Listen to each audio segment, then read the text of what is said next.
Hello everyone, today in this video we will discuss how to install CapCut on Samsung Galaxy A57. Let's start the video. First of all, go to app library. Here click on Play Store app.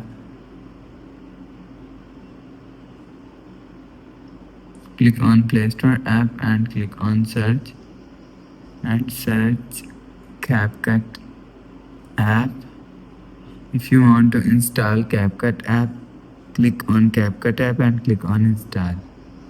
After click on install, you will see app is installed according to your internet connection.